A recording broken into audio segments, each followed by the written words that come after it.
اعوذ باللہ من الشیطان الرجیم بسم اللہ الرحمن الرحیم۔ خواتین و حضرات السلام علیکم ورحمۃ اللہ وبرکاتہ و مغفرتہ۔ پروگرام احکام شریعت فقہ حنفی سے متعلقہ مسائل کے ساتھ آپ کی خدمت میں حاضر ہیں۔ کل ایک آخر میں کویسچن تھا کہ اگر میاں بیوی کے جسمانی اجزاء لے کر اور ایک تیسری عورت کے رحم میں رکھے جائیں اور پھر اس سے بچہ حاصل کیا جائے تو اس کی شرعی حیثیت کیا ہے، تو آپ کو سمجھایا تھا کہ یہ منع ہے، کیونکہ جب مرد اور عورت کے اجزاء ملتے ہیں اور بچہ معرض وجود میں آتا ہے تو ان سے جزئیت اور بادیت کا رشتہ قائم ہوتا ہے، یعنی وہ بچہ ان کا جز ہوتا ہے اور اس سے رشتے قائم ہوتے ہیں حرمت کے۔ اب اگر غیر کے ساتھ اس طرح کا جز قائم ہو جائے تو ان رشتوں میں اشتباہ پیدا ہوتا ہے، یعنی مشتبہ ہو جاتے ہیں رشتے۔ اسی لیے زنا کو منع کیا ہے کہ زنا کی وجہ سے چونکہ وہ ایک ناجائز تعلق ہوتا ہے تو باپ کے بارے میں اشتباہ پیدا ہوتا ہے، وہ مشتبہ ہو جاتا ہے، تو شریعت نے منع کیا ہے۔ اس لیے یہ تو نہیں کر سکتے ہیں۔ یہ ہو سکتا ہے کہ اگر صحیح طریقے سے نارمل طریقے سے حمل نہ ٹھہرتا ہو تو پھر اسی عورت کے رحم میں، یعنی میاں بیوی کے اجزاء لے کر بیوی کے ہی رحم میں اس کو رکھ کے بچہ حاصل کیا جائے، اس کی گنجائش نکل سکتی ہے۔ لیکن اس میں بھی ہم اس صورت میں اجازت دیتے ہیں کہ جب کوئی بہت ہی سخت ضرورت ہو۔ سخت ضرورت کا مطلب یہ ہے کہ بعض بچیاں ایسی ہوتی ہیں جو کہ اولاد کے حصول کے باعث، اولاد کے حاصل نہ ہونے کے باعث سخت بے صبری میں مبتلا ہو جاتی ہیں اور بعض اوقات کلمات کفر تک بھی پہنچ جاتی ہیں، یعنی ان میں صبر کی طاقت نہیں ہوتی ہے، قوت برداشت کم ہوتی ہے، ڈپریشن کا شکار ہو جاتی ہیں، بار بار ان کو جب یہ ٹینشن ہوتی ہے تو شوگر وغیرہ اور دیگر بیماریاں ہو جاتی ہیں، یا پھر اطراف کا ماحول ٹھیک نہیں ہوتا، طنز کرنے والے ہیں، تکلیف پہنچانے والے ہیں۔ اسی طریقے سے بسا اوقات طلاق تک نوبت آ جاتی ہے، جاہل قسم کے لوگ ہوتے ہیں، وہ بچی کو ٹارچر کرتے ہیں کہ بھئی اگر اب اولاد نہیں ہوئی تو بس پھر تمہیں طلاق دے دی جائے گی اور دوسری شادی لڑکے کی کر دیں گے۔ اس قسم کی جب صورتحال آتی ہے تو پھر اس کی مطلب اجازت دے دیتے ہیں، کیونکہ بلا ضرورت ایک عورت بھی کسی دوسری عورت کے سامنے اپنا ستر نہیں کھول سکتی ہے۔ لیکن اب اس طرح کی صورتحال آ جائیں تو پھر یہ دو مشکلات اور دو مصیبتیں جمع ہو گئیں، اس میں چھوٹی مصیبت کو اختیار کر لیا جاتا ہے، تو پھر یہ کہ ستر کھولنے کی بقدر ضرورت اجازت دے دی جائے گی۔ اس میں رائے کا اختلاف ہو سکتا ہے، لیکن ہماری رائے یہی ہے۔ ایک انہوں نے پوچھا تھا بہن نے کہ اگر کوئی نماز میں دوپٹہ عورت کے سر سے گر جائے تو نماز کا حکم کیا ہوگا کہ نماز ٹوٹ جائے گی؟ دیکھیں، پہلی بات تو یہ کہ اتنا باریک دوپٹہ پہن کر نماز پڑھنا کہ اس کے نیچے سے بالوں کی سیاہی جھلک رہی ہو، یہ ستر کا کام نہیں دے گا، پردے کا کام نہیں دے گا، اور یہ ایسے ہی ہے جیسے بغیر دوپٹے کے یا بغیر چادر کے نماز ادا کرنا، اور بال جو ہیں عورت کے ستر میں داخل ہیں تو گویا کہ ستر کھول کے نماز پڑھی اور یہ نماز نہیں ہوگی۔ ہاں، اگر موٹا دوپٹہ تھا اور فرض کر لیں کہ وہ نماز پڑھتے پڑھتے ایک دم کھل کے سرک گیا تو اگر فوراً اس کو 3 بار سبحان اللہ کی مقدار گزرنے سے پہلے فوراً سے پیشتر سر پر لے لیا تو نماز فاسد نہیں ہوگی، لیکن اگر اتنا وقت گزر گیا 3 بار سبحان اللہ کی مقدار، جیسے سبحان اللہ سبحان اللہ سبحان اللہ، جتنا یہ وقت گزرا اتنا گزر کیا ہے تو پھر نماز ٹوٹ جائے گی، فاسد ہو جائے گی، نماز توڑ دیں، دوبارہ اس کو سیٹ کر کے نئے سرے سے نماز کو پڑھنا ہوگا۔ ایک بھائی نے کویسچن کیا کہ اگر کوئی شخص کسی کفریہ بات پر ہنس رہا تھا، اس کی ہنسی دیکھ کر ہمیں بھی ہنسی چھوٹ گئی، تو کیا حکم شرع ہوگا؟ دیکھیں، مسئلہ یہ ہے کہ کسی کفریہ بات پر خوش ہونا، یہ فقہاء نے اس کا سخت اس کی گرفت رکھی ہے، کیونکہ کفریہ بات سن کر تو ایک دم دل جل جانا چاہیے، افسوس ہونا چاہیے، صدمے کے آثار ہمارے چہرے پر نمایاں ہونا چاہیے، کیونکہ کامل مومن کفر سے شدید ترین نفرت کرتا ہے۔ نبی کریم صلی اللہ علیہ وسلم نے ارشاد فرمایا کہ انسان ایمان کی حلاوت یعنی مٹھاس اس وقت تک نہیں پا سکتا جب تک وہ کفر میں لوٹنے کو اس طرح ہی ناپسند نہ کرے جیسے آگ میں ڈالے جانے کو ناپسند کرتا ہے، یعنی شدید ترین ناپسند کرے گا، تب کہیں جا کے اس کو ایمان کی حلاوت ملے گی۔ اور حلاوت ایمان کا مطلب یہ ہے کہ علماء فرماتے ہیں اسے عبادات میں لذات حاصل ہوں گی، اس کو لطف حاصل ہوگا۔ تو خلاصہ کلام یہ ہے کہ گویا کہ یہ کامل ایمان کی نشانی ہے۔ اب اگر کوئی کفریہ بات پہ ہنس رہا ہے تو اس کا مطلب ایمان ناقص ہے، ابھی اس کی اتنی وہ نہیں ہے، مطلب ایمان کامل نہیں ہوا۔ اور پھر اس کی ہنسی کو دیکھ کے اگرچہ سامنے والا ہنس رہا ہے، وہ کفر کے اوپر نہیں ہنس رہا، اس کی ہنسی کا انداز بعضوں کا ایسا ہوتا ہے کہ انہیں دیکھ کے ہنسی آ جاتی ہے، تو جو یہ کفریہ بات پہ ہنس رہا ہے اس کو تو کہیں گے لازم کہ تجدید ایمان، تجدید نکاح کرو۔ اور جو اس کی ہنسی کو دیکھ کے ہنس رہا ہے، بہرحال اسے بھی اس کو تو افسوس ہونا چاہیے تھا، کیونکہ اس کو یہ تو کم از کم پتہ ہے کہ یہ کفریہ بات پر ہنس رہا ہے، تو اس کو صدمہ ہونا چاہیے تھا، لیکن یہ بھی ہنس رہا ہے، اس لیے احتیاطاً اس کے لیے بھی حکم یہ ہوگا کہ آپ تجدید ایمان، تجدید نکاح کریں۔ لیکن اس کے ہنسنے کی کراہت جو پہلے ہنس رہا تھا، اس دوسرے والے ہنسنے والے کی کراہت سے زیادہ ہے، اس کی کم ہے، کیونکہ یہ کفریہ بات پر نہیں، اس کی ہنسی پر ہنس رہا ہے اور وہ کفریہ بات پر ہنس رہا ہے۔ لیکن بہرحال ان چیزوں کو ہنسی مذاق کا ذریعہ نہ بنائیں۔ بعض اوقات مذاق میں انسان ایمان سے محروم ہو جاتا ہے اور شیطان تباہ و برباد کر دیتا ہے۔ ایک یہ کہتے ہیں کہ وضو سے قبل کیا بسم اللہ الرحمن الرحیم پڑھنا ضروری ہے؟ تو ضروری بمعنی فرض یا واجب نہیں ہے، یہ سنت مبارکہ ہے۔ نبی کریم صلی اللہ علیہ وسلم نے ارشاد فرمایا جس نے بغیر بسم اللہ کے وضو کیا اس کے اتنے ہی اعضاء پاک ہوں گے جتنے پر پانی گزرا، اور جس نے بسم اللہ پڑھ کر وضو کیا تو اللہ تعالیٰ اس کے پورے بدن کو پاک و صاف فرما دیتا ہے۔ اب یہ پاک و صاف گناہوں سے پاکی بھی ہو سکتی ہے اور نجاست سے اور آلودگی سے پاکی بھی مراد لی جا سکتی ہے۔ یہ کہتے ہیں اگر کوئی قرآن مجید پڑھ رہا تھا اور اچانک اس سے قرآن پڑھنے میں کوئی غلطی ہوئی اور اس کو دیکھ کر ہنسی آ گئی تو کیا حکم شرع ہوگا؟ دیکھیں اس میں بعض اوقات ہوتا ہے وہی جیسے ابھی میں نے عرض کیا تھا، کسی کا انداز دیکھ کر یا کوئی عجیب سا، کیونکہ ہم جب عام گفتگو میں بھی کسی کی آواز لڑکھڑا جاتی ہے، وہ لڑکا کہنا چاہتا ہے اور لکڑا نکل جاتا ہے تو ہمیں ہنسی چھڑ جاتی ہے۔ اس میں کسی کا مذاق اڑانا مقصود نہیں ہوتا بلکہ فطری تقاضا ہے، ایک دم ہنسی آ جاتی ہے۔ تو اس میں عام بول چال میں تو ایسی گرفت نہیں تھی، لیکن قرآن عظیم کوئی غلط پڑھے، اب چاہے انداز پر آپ کو ہنسی آئی ہو یا قرآن پڑھنے پر مناسب نہیں ہے، اور اس میں اگر اس کی دل آزاری ہوئی ہو تو پھر تو گناہ بھی ہے، تو بہرحال اللہ تعالیٰ کی بارگاہ میں توبہ کر لینی چاہیے۔ لیکن یہ کلمات کفر یعنی یہ کفر میں شامل نہیں ہوگا، کیونکہ یہاں خدا نخواستہ قرآن کو حقیر سمجھنا نہیں ہے اور کوئی ایسے مسئلہ نہیں ہے، تو لہٰذا توبہ کر لے اللہ کی بارگاہ میں، لیکن کافر وغیرہ نہیں ہوگا۔ کالر ہمارے ساتھ ہیں، السلام علیکم۔ وعلیکم السلام جی سر، میں نے یہ پوچھنا تھا اپنا یہ جو قسطوں میں جو چیزیں لیتے ہیں، جی ٹھیک ہے، ان کے بارے میں پوچھنا تھا، یہ ٹھیک ہے، میں بتاتا ہوں حرام ہے حلال ہے جائز؟ ٹھیک ہے میں بتاتا ہوں۔ اور ایک اور کالر ہیں، السلام علیکم۔ السلام علیکم۔ جی وعلیکم السلام۔ جی مسئلہ میرا پہلا سوال یہ ہے کہ ایک شخص کی واجب الادا نمازیں تھیں، پر ان کو لوٹانے کے لیے وہ قضا کی نیت کرتا ہے کہ نیت کی میں نے قضا کی، تو کیا اس طرح سے یہ صحیح ہو جاتی ہے اس کی نماز؟ اور اگر مستحب وقت کے اندر کوئی نماز واجب الادا ہو جائے اور بھی وقت بھی ہے تو کیا اس طرح سے کہہ سکتا ہے کہ میری جو مطلب ادا کی نیت کر سکتا ہے اس کو لوٹانے کے لیے، یا واجب الادا کی ہی کرے گا؟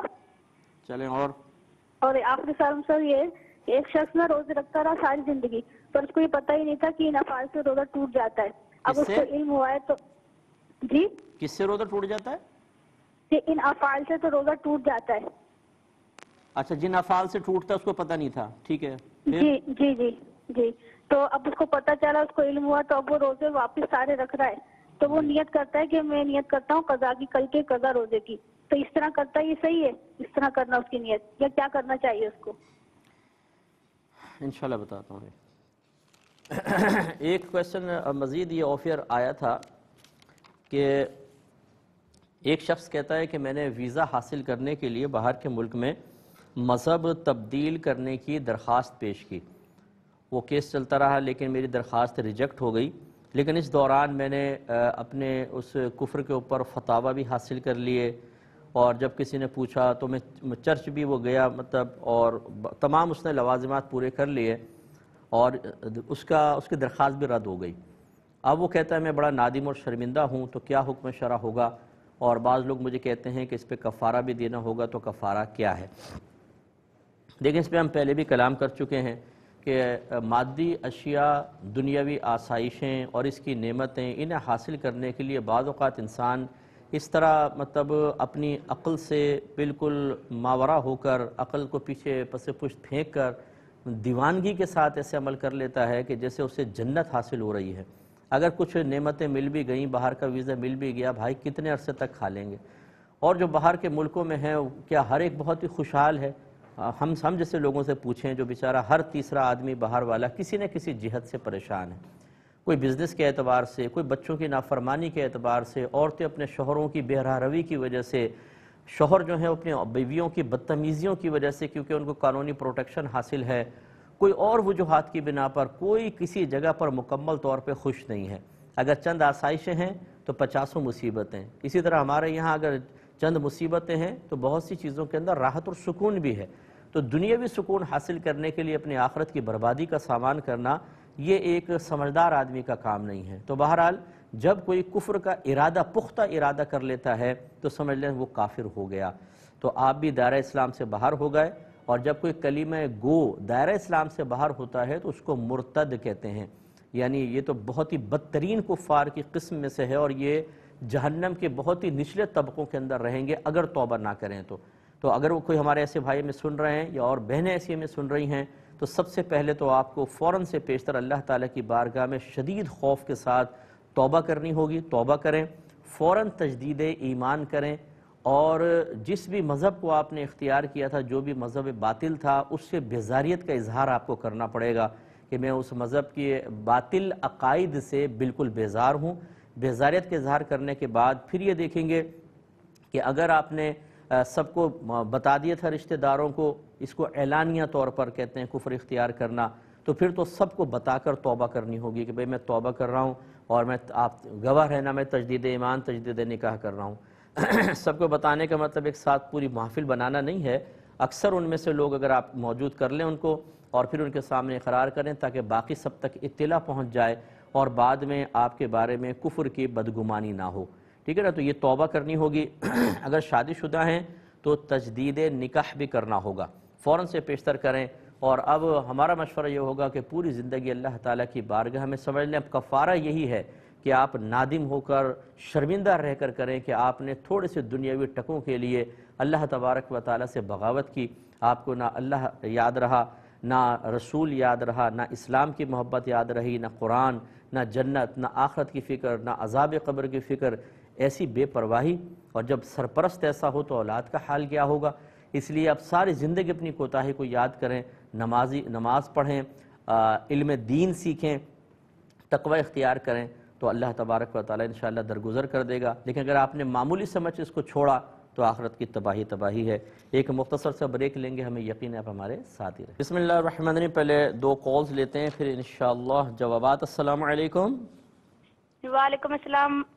جی مفتی صاحب، میرے 3 سوال ہیں۔ پہلا سوال یہ ہے کہ باپ کی طرف بیٹی کا ایک تائی حصہ ہوتا ہے وراثت میں، تو بعض لوگ جہیز کی صورت میں کہتے ہیں کہ زیور وغیرہ اور جہیز وغیرہ دے دیا تو وراثت میں حصہ ختم ہو گیا، کیا ایسا کہنا جائز ہے؟ اور دوسرا سوال یہ ہے کہ انار کا درخت یا پودا لگانے سے گھر میں پریشانیاں آ جاتی ہیں، یہ اکثر ایسا لوگوں کو کہتے سننا ہے۔ ٹھیک ہے، میں بتاتا ہوں۔ اور ایک اور کالر ہیں۔ السلام علیکم۔ جی وعلیکم السلام، محمد ابو بکر قادری عرض کر رہا ہوں۔ قبلہ میرے 2 سوال ہیں۔ جی بولیے۔ جی حضور، سوال یہ تھا کہ جب ہم جنازے کی نیت کرتے ہیں نا امام صاحب جی، تو کچھ لوگ جو ہے نا آگے سے میت کے فوٹو وغیرہ بنا رہے ہوتے ہیں یا ویڈیوز وغیرہ بنا رہے ہوتے ہیں، کیا شرعن حکم ہے اس حوالے سے جی؟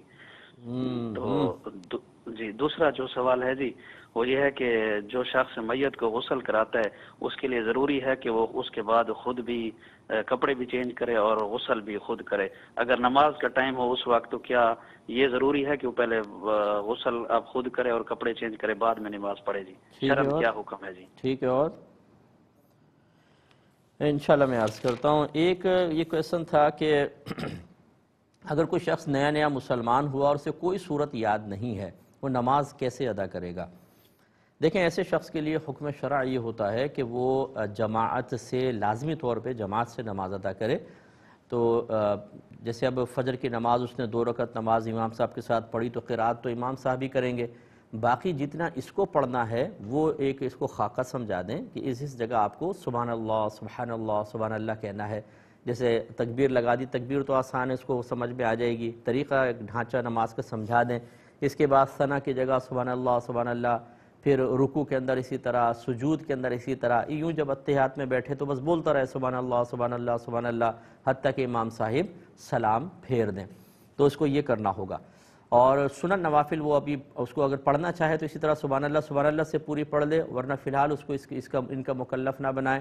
صرف یہ وطر اور فرائض یہ امام صاحب کے ساتھ پڑھے، اور فرض کر لیں خدا نخواستہ اگر اس کی جماعت نکل جاتی ہے اور کوئی قریبی دوسری جماعت اس کو نہیں ملتی ہے تو پھر وہ نماز کو اسی طرح ذکر الہی کے ساتھ پورا کرے، لیکن فوراً سے پیشتر رات دن کوشش کر کے اس کو نماز سیکھنی چاہیے۔ اور جو لوگ مطلب کریڈٹ تو لیتے ہیں الحمدللہ ہم نے 10 کو مسلمان کیا، ہم نے 20 کو مسلمان کیا، بھائی جان مسلمان کرنا کوئی کمال نہیں ہے، اس میں آپ کا کمال نہیں ہے، یہ اللہ تبارک و تعالیٰ کا کمال ہے۔ اگر آپ کسی کمال کی نسبت اپنی طرف کرنا چاہتے ہیں، فرض کر لیں ویسے تو سارے اللہ کا کمال ہے، تو پھر آپ کا کمال یہ ہوگا کہ اس کو کامل مسلمان بنائیں، اس کو اکیلا نہ چھوڑیں، اس کو تنہا نہ چھوڑیں۔ لیکن ہمارے مسلمانوں کا المیہ یہ ہے کہ ان کو تو پہلی بات تو کہ مسلمان کرنا ہی نہیں آتا کہ کسی غیر مسلم کو مسلمان کیسے کرتے ہیں، اور پھر دوسرا اپنا دین خود نہیں سیکھا ہوتا۔ ایک غیر مسلم کو مسلمان کر کے اور جھنڈا تو اٹھا لیتے ہیں، جی ہم نے 10 مسلمان کیے ہیں، ہم نے 20 مسلمان کیے ہیں۔ بھائی تم آپ خود بھی کامل مسلمان ہیں کہ نہیں ہیں؟ سکھاؤ ذرا اس کو، مسلمان عقائد سکھاؤ اس کو، احکام شرعیہ عملیہ آپ سکھائیے، انہیں گناہوں کی معرفت سکھائیں، وہ ہمارے مسلمانوں نے خود نہیں سیکھی ہوئی۔ تو یہ بہت ہی افسوسناک صورتحال ہے۔ ہونا یہ چاہیے اگر کوئی مسلمان ہوتا ہے تو اس کو وقت دیں، اسے نماز سکھائیں، اس کو ضروری چیزیں سکھائیں۔ سب سے پہلے عقیدہ سکھانا ضروری ہوگا، آہستہ آہستہ عقیدہ سکھائیں۔ اس طرح احکام شرعیہ عملیہ، اس میں طہارت ہے، نماز ہے، اگر رمضان آ گیا تو روزے ہیں، اگر وہ بالغ ہے خاص طور پر تو پھر روزے وغیرہ، اگر وہ مالدار ہے تو فوراً زکوٰۃ کے مسائل، کیونکہ مالدار اور سال گزر جائے تو، اور اسی طرح قربانی کا ایام آ گئے تو سال چاہے نہ گزرے فوراً اس پہ قربانی واجب ہوگی، تو پھر قربانی کے احکام۔ اسی طرح اگر وہ تجارت کر رہا ہے، اگر وہ کسی کرائے پہ چیز کو لیتا دیتا ہے تو پھر آپ کو اس کو اجارے کے مسائل بھی سکھانے ہوں گے۔ اگر اس نے پیسے انویسٹ کیے ہوئے ہیں تو بہت بہتر ہے کہ اس کے کاروبار کے اعتبار سے جو مسائل ضروری ہیں وہ اس کو سکھانے کا اہتمام کیا جائے۔ آپ نہیں سکھا سکتے، کسی عالم سے ٹائم لے کر اس کو توجہ کے ساتھ وسیلہ، ایک برج بن کر اس کو سکھائیں۔ اسی طرح گناہوں کی معرفت، صغیرہ گناہ کیا ہے، کبیرہ گناہ کیا ہے، ظاہری کیا ہیں، باطنی گناہ کیا ہیں، مثلا دماغ سے کون کون سے گناہ ہو سکتے ہیں، آنکھوں سے کون سے ہیں، زبان سے، ہاتھ سے، پیروں سے، شرمگاہ کے گناہ کیا کیا ہوتے ہیں، مال کمانے کے حرام اور جائز طریقے کیا ہیں، مال خرچ کرنے کے حرام اور جائز ذرائع کیا ہیں، کس سے آپ دوستی کر سکتے ہیں، کس سے نہیں، یہ چیزیں آہستہ آہستہ اس کو سکھانا ضروری ہے۔ ہم مسلمان کرتے ہیں، بعض جیسے نوجوان ہوتے ہیں، اپنا نکاح کرنا ہے، اپنی خواہش کو پورا کرنا ہے، کہتے ہیں جی میں غیر مسلم لڑکی کو مسلمان کر کے پھر میں اس سے شادی کرنا چاہتا ہوں۔ چلے اچھی بات ہے کہ آپ نے اس کو مسلمان کی شادی کی، لیکن بھائی پھر اس کو کچھ سکھائیں تو صحیح۔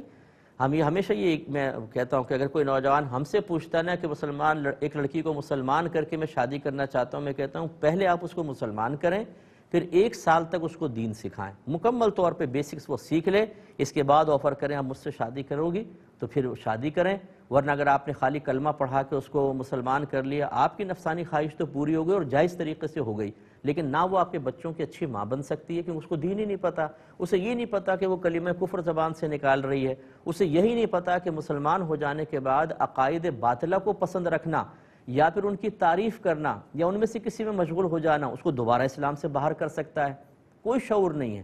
پھر بچے پیدا ہوتے ہیں، کچھ سکھایا نہیں ہوتا، بعض اوقات لڑکی کا دماغ گھومتا ہے، وہ شوہر کو چھوڑ کے بچے لے کے ساتھ چلی جاتی ہے۔ ایسے سینکڑوں کیسز میرے پاس آئے ہیں کہ وہ بچوں کو اس نے مرتد کر لیا، حالانکہ بچے باپ کے تابع ہوں گے، اگر مسلمان ہیں تو باپ کے تابع ہو کر مسلمان کہلائیں گے، لیکن وہ ساتھ لے جاتی ہے، غیر مسلم بن جاتے ہیں۔ اور یہ مجنون صاحب جو ہیں جنہوں نے بڑے دعوے کیے تھے کہ جی ویسے مذہب یاد نہیں آئے گا لیکن شادی کرنی ہو تو جی مسلمان کر کے میں کرتا ہوں، ناراض مت ہوئیے گا کہ میں کوئی طنز کر رہا ہوں، میں ایک بات اس میں سمجھا رہا ہوں، جو دل جلتا ہے تو ہم آپ کی خدمت میں گزارش کر رہے ہیں کہ اسلام اس ٹائم تو یاد آتا ہے کہ جی میں نے شادی کرنی ہے تو مسلمان کرنا ہے، چلو اچھی بات ہے، لیکن بعد میں کیوں بھول جاتے ہیں؟ آپ نے ایک ایسی نسل پیدا کی جو کفر اب کافر ہو گئی اور اس کی نسلیں کافر پیدا ہوتے رہیں گے۔ آپ نے کفر کو تقویت دینے کے لیے شادی کی تھی، آپ نے کافروں کی تعداد میں اضافہ کرنے کے لیے اولاد پیدا کی تھی، اس کو کامل مسلمان بنانے کے لیے آپ کو اچھا لائحہ عمل تیار کرنا ہوگا۔ جو میں نے آپ کی خدمت میں گزارش کی کہ لڑکی کو مسلمان کر کے شادی کرنا کوئی ناجائز نہیں ہے، لیکن پہلے اس کو ایک کاملہ مومنہ صالحہ بنائیں، اور اس کا طریقہ کیا ہوگا کہ اس کو پہلے کہیں کہ آپ مسلمان ہوں، 1 سال تک آپ علم سیکھیں.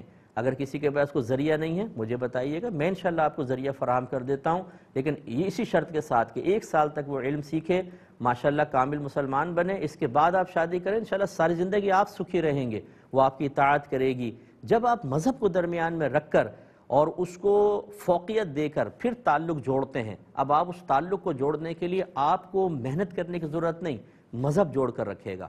کیونکہ جہاں ٹوٹنے لگے گا آپ کہیں گے دیکھیں اسلام یہ کہتا ہے، وہ بھی اسلام کو قبول مانے گی، اسلام کی تعلیمات. اسلام خالی کلمہ پڑھانے تک، باقی اپنی عقل اور سب سوچ اور اس کے ساتھ ہم چاہتے ہیں اب یہ میری بن کر رہے. بعض اوقات سوچ کیمسٹری میچ نہیں کرتی ہے، سوچ میں ہم آہنگی پیدا نہیں ہوتی ہے. اسلام کو ویسے آپ نے فوقیت نہیں دی تھی، کون بیچ میں ثالث کا کردار ادا کرے گا؟ نتیجہ نکلتا ہے وہ باہر ہو جاتی ہے. امید ہے کہ آپ ہماری بات سمجھ گئے ہوں گے. ایک یہ بھائی نے فرمایا کہ ہمارا بچہ تھا، بڑا دردناک سی واقعہ تھا، وہ کہتے ہیں کہ اس کی کچھ اندرونی بیماری تھی، ہمیں پتہ نہ چلا. جب علامات ظاہر ہونا شروع ہوئی تو ہم گھبرائے، ڈاکٹر کے پاس گئے.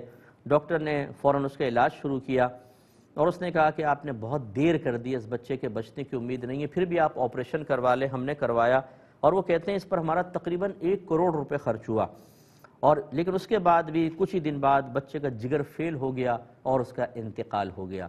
اللہ تعالیٰ بچے کی بخشش و مغفرت فرمائے. وہ جوان بچہ تھا، میں نے جب معلومات حاصل کی. اب یہ کہتے ہیں پہلی بات یہ کہ کیا ہمارا بچہ شہید ہے کہ نہیں. دوسری بات یہ کہتے ہیں کہ یہ جو ہم سے نادانستہ طور پہ کوتاہی ہوئی کہ ہم نے پہلے چیک اپ نہیں کروایا، آخری سٹیج پر کروایا، ہم اس میں گلٹ فیل کرتے رہتے ہیں کہ شاید اگر ہم پہلے کروا دیتے تو ہمارا بچہ نہ مرتا، آج وہ زندہ ہوتا. کیا حکم شرع ہوگا؟ دیکھیں جب کوئی اس طرح کی ناگہانی آفات، خاص طور پہ نبی کریم نے پیٹ کے مرض میں انتقال کرنے والے کو حکم شہید قرار دیا ہے، تو اللہ تعالیٰ کی رحمت سے امید ہے کہ بچے کو مقام شہادت حاصل ہوگا.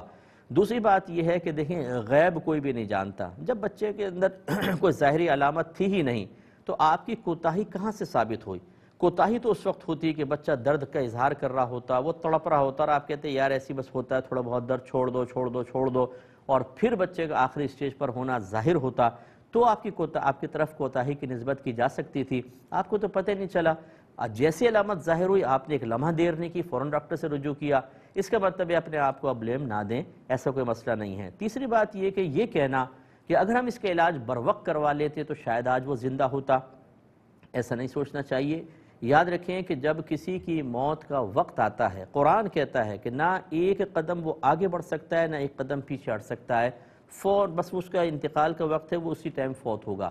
اور میرے آقا صلی اللہ علیہ وسلم ارشاد فرماتے ہیں کہ جب اللہ تبارک و تعالی کسی شخص کے لیے کسی مقام پر موت کا ارادہ فرما لے تو اس مقام پر اس کے لیے کوئی کام پیدا کر دیتا ہے اور وہ شخص خود چل کر اس مقام تک جاتا ہے اور اس کا انتقال ہو جاتا ہے.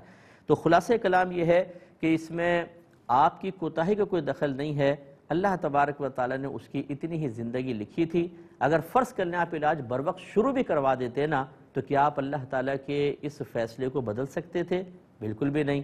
تو اس لیے کوئی آپ بالکل گلٹی فیل نہ کریں. اور جو لوگ اگر آپ کو اس طرح کی باتیں کہہ رہے ہیں ان کو خدا را ان سے کہیں خدا کے واسطے ہمیں گمراہ مت کرو اور ہمارے باطن میں غلط چیز صلاحیت نہ کرو کہ ہم مذہب اسلام کی بنیادی تعلیمات کے خلاف سوچنے پہ مجبور ہو کر شیطان کی اطاعت کی طرف چلے جائیں، اپنے ایمان کو خطرے میں ڈالیں.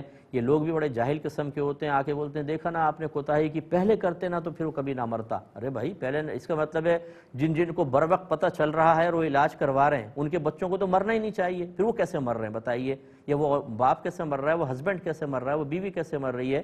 اس لیے ایسا نہیں ہے. آپ بس مطمئن رہیں، بچے کے اصال ثواب کے لیے کوشش کریں. کالر ہمارے ساتھ ہیں. السلام علیکم. جی وعلیکم السلام. مفتی صاحب میں کینیڈا سے بات کر رہا ہوں. جی میرے 3 سوال ہیں. بولیے. پہلا سوال یہ ہے کہ انسان کو اپنا مراقبہ کا کیا طریقہ ہے اور اپنے اعمال کا محاسبہ کیسے کریں. اور دوسرا میرا سوال یہ ہے کہ اکثر یہاں پہ ہم لوگ پارک وغیرہ میں جاتے ہیں تو چیز کچھ کھانے پینے کے نیچے گر جاتی ہے تو لوگ یہاں پہ مایوس سمجھتے ہیں نیچے سے کھانا، تو اس کا کیا حکم ہوگا؟ اور میرا تیسرا سوال یہ ہے. جی بولیے. اور میرا تیسرا سوال یہ ہے کہ یہاں پہ نان مسلم ہمارے ساتھ کام کرتے ہیں تو ہم ان سے کیا اس طرح تھوڑا سا رکھ سکتے ہیں اپنا میل ملاپ کہ ہم ان کے سامنے اپنی دین کی باتیں ڈال دیں آگے، اور کبھی کبھار ایسی وہ باتیں کر جاتے ہیں کہ ہم تھوڑا سا ان کی طرف راغب ہونے لگتے ہیں، تو کیا ان سے اتنا میل جول ایسا جائز ہے؟ ٹھیک ہے. ایک اور کالر ہیں. السلام علیکم. وعلیکم السلام. مفتی صاحب میں نے ایک مسئلہ پوچھنا تھا کہ میرے ماموں فوت ہو گئے ہیں اور ان کی بیوی ہے اور بچی یتیم ہے. اچھا. تو ان کو لوگ دانے وغیرہ دیتے ہیں اور پیسے وغیرہ دیتے ہیں, تو میں بھی مزدور بندہ ہوں, میں اپنا کام چھوڑ کے لینے جاتا ہوں, تو میرے اوپر وہ پیسے تیل وغیرہ لینے فرض ہیں یا میرے پر لگتے ہیں یا نہیں لگتے؟ مطلب آپ ان کے لیے امداد دینے جاتے ہیں یا کیا کرتے ہیں؟ امداد لوگ دیتے ہیں نا, تو میں لے کر آتا ہوں. ٹھیک ہے, تو اس میں سے مجھے کچھ پیسے لینے چاہیے یا اپنا کام چھوڑ کے جاتا ہوں؟ اچھا, ٹھیک ہے, میں بتاتا ہوں انشاءاللہ, بالکل بتاتا ہوں. ایک مختصر سا بریک لیں گے, ہمیں یقین ہے ہمارے ساتھ ہی رہیں گے. الرحمن الرحیم.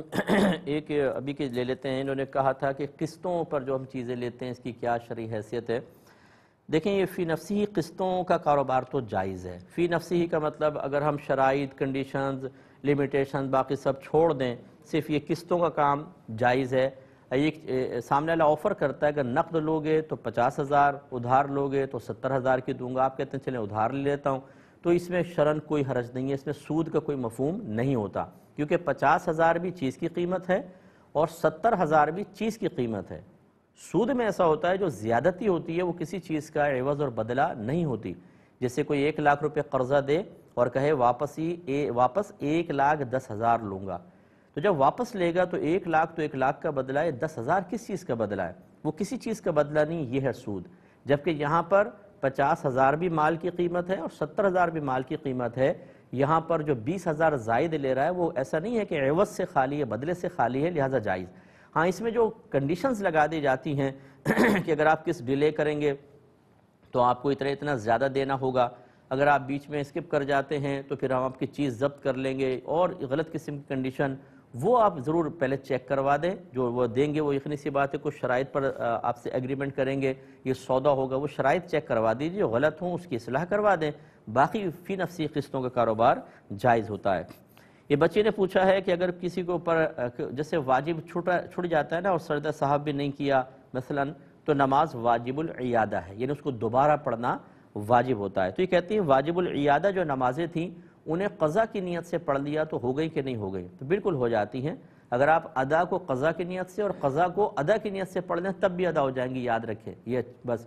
لیکن ذہن جیسے اب دل میں ہے ایسا اور آپ نے زبان سے کہہ دیا ادا کو قضا, قضا کو ادا, ہو جاتی ہیں ادا. تو واجب العیادہ جو نمازیں ہیں یہ بھی قضا کی نیت سے آپ پڑھنا چاہیں تو پڑھ سکتے ہیں, یا منہ سے نکل گیا تو ہو گیا.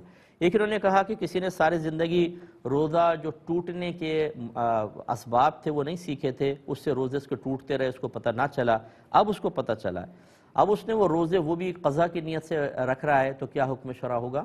بالکل صحیح ہے, بلکہ یہ تو ہیں ہی قضا, کیونکہ وہ روزے ہوئے ہی نہیں, ان میں منافی کام ہو گیا تو وہ تو ہوئے ہی نہیں. ہاں یہ ضرور ہے اگر وہ عاقل بالغ تھا تو بعض اوقات جان بوجھ کر روزہ ٹوٹنے پر قضا کے ساتھ کفارہ بھی لازم ہوتا ہے. اس لیے وہ یہ ذرا تحقیق کر لے کہ جن افعال سے اس نے روزہ توڑا ان میں سے کسی پر کفارہ تو لازم نہیں ہے. اگر کفارہ لازم ہوگا تو 60 روزے کفارے کے ہوں گے, 1 قضا کا ہوگا, تو بہرحال یہ قضا کی نیت سے روزے رکھے گا. ایک بچے نے پوچھا ہے کہ بعض لوگ اپنی بیٹیوں کو جہیز میں دے کر, مال وغیرہ دے کر کہتے ہیں کہ بس اب آپ کا وراثت میں سے حصہ ختم ہو گیا, کیا یہ صحیح ہے؟ بالکل غلط ہے. یہاں 2 صورتیں ہیں. پہلا تو یہ کہ جیسے ماں باپ اپنی زندگی میں بچی کو بہت سارا جہیز دے دیں اور کہیں بیٹا وراثت میں تمہارا حصہ نہیں ہوگا, یہ نہیں ہوتا ہے, یہ غلط ہے. کیونکہ زندگی میں ماں باپ جو بھی اپنے بچوں کو دیتے ہیں اس کو تحفہ کہتے ہیں, گفٹ ہے, عربک میں اس کو ہبہ کہتے ہیں, تو لہٰذا یہ وراثت کوئی ہے. جب ماں باپ فوت ہوں گے ان کا مال تقسیم ہوگا, یہ ہے مال وراثت. تو زندگی میں جو دیا وہ تو تحفہ تھا, اور مرنے کے بعد پھر ورثاء کا حق مال سے وابستہ ہوتا ہے اور وراثت میں سے ان کو حصہ ملتا ہے. لہٰذا اگر بچیوں کو جہیز دے بھی دیا, جیسی والد صاحب کا انتقال ہوگا ان کا مال وراثت بنے گا اور بچی کا حق وابستہ ہوگا, مزید اس کو دیا جائے گا. لہٰذا زندگی میں دیے گئے تحفے کی وجہ سے یہ وراثت کیسے ختم ہوگی؟ اور یاد رکھیں کہ نبی کریم صلی اللہ علیہ وسلم نے ارشاد فرمایا, جس نے کسی وارث کی وراثت کو دبایا, اس کو محروم کیا, تو اللہ تعالیٰ اس کو جنت کی میراث سے محروم فرمائے گا. ایک ہی ہوتا ہے کہ والد صاحب کا انتقال ہو گیا, ابھی وراثت تقسیم نہیں ہوئی, تو بھائیوں نے بہن سے کہا کہ ہم جو تمہاری وراثت ہے نا وہ سب بطور جہیز تمہیں دے دیتے ہیں, اس کے بعد تو مطالبہ نہیں کرنا۔ بیٹی نے کہا ٹھیک ہے، اب یہ جو دے رہے ہیں یہ مال وراثت ہو، یہ بالکل صحیح ہے، اس میں وراثت ہے، اور اس کے بعد لڑکی کا حق ختم ہو جائے گا اگر وہ اس پر راضی ہو جاتی ہے، کیونکہ والد صاحب فوت ہو گئے، اب مال وراثت ہے، اور ان کی زندگی کے بعد جب تقسیم ہوگا تو یہ مال وراثت تقسیم ہو رہا ہے، تحفہ گفٹ تو ہے نہیں، اب صحیح ہے۔ لیکن زندگی کے اندر جیسے والد صاحب ہی دے دیں اور یہ کہیں کہ وراثت میں سے حصہ ختم ہو گیا، یہ غلط ہے، یا بھائی یہ کہیں کہ ہم نے تمہیں زندگی میں ابو سے زیادہ اسی لیے دلوایا تھا تاکہ تم بعد میں وراثت نہ لو، تو بھائی یہ اپنے مطلب فتوے اپنے پاس رکھیے۔ شریعت کے مطابق حصے تقسیم ہوتے ہیں، آپ کی عقل کے مطابق نہیں ہوں گے۔ جو اس طریقے سے ڈیڑھ ہوشیاری کر کے اپنی بہنوں کو اور گھر کی بچیوں کو وراثت سے محروم کیے ہوئے ہیں، یاد رکھیں ان کے حصہ جتنا آپ کھا رہے ہیں یہ جہنم کے انگارے پیٹ میں اتار رہے ہیں آپ، اور بروز قیامت اس کا بہت بڑا حساب دینا ہوگا۔ وہ بچیاں بالکل نقصان میں نہیں ہیں، وہ میدان محشر میں آپ کی بہت ساری نیکی لے کر جنت کے اعلیٰ درجہ تک پہنچیں گے، اور آپ دنیا کی عارضی نعمتوں پر مطمئن ہو کر اپنے بیوی بچوں کو ان کے مال سے عیش کروا کے سمجھ رہے ہیں کہ ہم نے بہت کچھ حاصل کر لیا، وہاں پہ آپ خالی دامن ہوں گے۔ اس لیے برا مانے بغیر بچیوں کو ان کا حصہ دیجیے۔ یہ کہتے ہیں کسی نے کہا کہ جو انار کا درخت گھر میں نہ لگائیں، اس سے پریشانیاں پیدا ہوتی ہیں، تو بیٹا ایسا کوئی بھی بات نہیں ہے، یہ سب جوہلا اور بیچارے کم علم لوگوں کا معاملہ ہوتا ہے۔ انار کی تو تعریف ہے، انار جنتی پھل ہے، آپ یاد رکھیں، اس کی بڑی برکتیں، گھر میں درخت لگائیں، اس سے تو برکت پیدا ہوگی۔ انار بہت اچھا درخت ہے اور بہت اچھا پھل ہے، یہ جنتی پھل ہے، اس سے کوئی پریشانی نہیں آتی ہے۔ اچھا جن کے گھروں میں درخت نہیں ہے ان کے گھر میں تو پھر پریشانی سب بھاگ گئی ہوں گی، الٹی سیدھی باتیں، مطلب یہ کہ ان کے گھر میں کیوں پریشانی ہے؟ انار کا درخت۔ ان کے گھر میں کیوں ہے؟ کالی بلی۔ ان کے گھر میں کیوں ہے؟ نئی شادی ہوئی بہو آئی اس کی نحوست ہے۔ ان کے گھر میں ایسا کیوں ہے؟ جی ان کے ہاں بچہ پیدا ہو رہا ہے، جب سے بچہ پیدا ہوا ایسا یہ بچہ منحوس ہے۔ ارے بھائی اس طرح کہاں آپ نسبتیں کر رہے ہیں اور بغیر کسی شرعی دلیل کے، بالکل غلط ہے۔ ایک کہتے ہیں کہ امام صاحب بعض اوقات جنازہ شروع کر دیتے ہیں اور لوگ سامنے ہی اس کی ویڈیو بنا رہے ہوتے ہیں اور سیلفیاں کھینچ رہے ہوتے ہیں، کیا حکم شرع ہوگا؟ پہلی بات تو یہ آپ غور کر لیں کہ دنیا کی بے ثباتی کتنی ہے، مردہ پڑا ہوا ہے وہ فوٹو کھینچ رہے ہیں، نہیں بنا رہے۔ چلیں کوئی مذہبی شخصیت ہوگی تو پھر بھی یہ شرعاً بالکل جائز نہیں ہے۔ جس وقت نماز ادا کر رہے ہوں، نبی کریم صلی اللہ علیہ وسلم نے نمازی کے آگے سے گزرنے کو کیوں منع کیا؟ نمازی کی توجہ بٹے گی، اس کا جو اللہ تعالیٰ کے ساتھ ایک تعلق قائم ہو جاتا ہے، اس تعلق کے بیچ میں، اس تعلق میں آپ مداخلت بیجا کے مرتکب ہو رہے ہیں، تو کم از کم نماز جب شروع ہو جائے تو سکون سے ایک طرف ہو جائیں، اس کے بعد اپنی کارروائیاں کریں، تو بہرحال سخت خلاف شرع اور مکروہ ہے۔ ایک یہ کہتے ہیں کہ غسل میت کے بعد کیا کپڑے تبدیل کرنے ہوتے ہیں؟ جی کوئی تبدیل نہیں کرنے ہوتے، زیادہ سے زیادہ اگر چھینٹیں بھی آئی ہیں تو مستعمل پانی ہے۔ ہاں اگر اس کے بدن پہ بلڈ وغیرہ تھا، فرض کر لیں اس سے پانی چھو کے آپ کے کپڑے تک پہنچا تو پھر آپ کے کپڑے ناپاک ہوئے، انہیں پاک کرنا ہوگا، لیکن غسل اس پر بھی واجب نہیں ہوتا، جتنی چھینٹیں آئیں اتنے اعضاء بس دھو لیں۔ مراقبہ اور محاسبہ اعمال، اس کے انشاءاللہ میں آپ کو تفصیلاً نیکسٹ پروگرام میں عرض کروں گا، اور ابھی میری کتاب بھی آ رہی ہے الحمدللہ قرب الہی کے نام سے، اس میں بڑی تفصیل ہے ان چیزوں کی۔ کھانے کی چیز گر جائے تو اٹھانا، باہر کے ملک میں اگر معیوب محسوس ہو کم از کم ڈسٹ بن میں ایک ایسی سائیڈ میں ڈال دیں کہ جانور وغیرہ کھا لے۔